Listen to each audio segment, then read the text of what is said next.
తమ డిమాండ్లను ప్రభుత్వం వెంటనే పరిశీలించాలి అని కోరుతూ ఆర్పీలు ఆందోళనకు దిగారు. విశాఖ జీవీఎంసీ గాంధీ విగ్రహం వద్ద నిరసన చేపట్టిన ఆర్పీలు తమకు న్యాయం చేయాలి అని డిమాండ్ చేశారు. ఇస్తున్న 10,000 రూపాయల వేతనం కుటుంబ పోషణకు ఏమాత్రం సరిపోవడం లేదు అని ఆవేదన వ్యక్తం చేశారు. తాము చేస్తున్న పనికి నెలకు 26,000 రూపాయల జీతం చెల్లించడంతో పాటు పని ఒత్తిడిని తగ్గించాలి అని ప్రభుత్వాన్ని కోరారు. తమ సమస్యలను ప్రభుత్వం పరిష్కరించకపోతే రానున్న రోజుల్లో పెద్ద ఎత్తున ఆందోళన చేపడతామని ఆర్పీలు హెచ్చరించారు.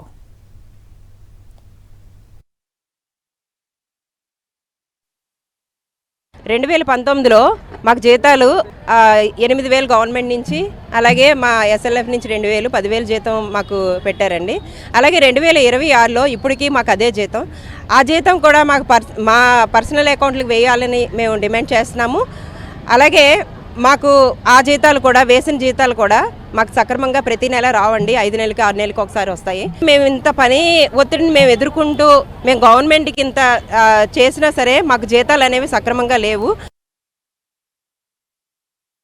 ఆర్పీలు వర్క్ చేసి మళ్ళీ ఇతర వర్కులు కూడా అంత పని భారం కూడా ఆర్పీల పైన మోపుతున్నారు.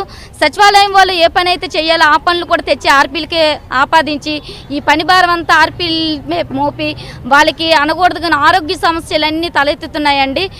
కావున గవర్నమెంట్ చంద్రబాబు నాయుడు గారికి, పవన్ కళ్యాణ్ గారికి, లోకేష్ గారికి మేము ఎన్నోసార్లు మనవి చేసుకుంటున్నాం. ఈసారి కూడా మనవి చేసుకుంటున్నాము. మాకు గౌరవ వేతనం అనేది 26,000 చెయ్యాలి.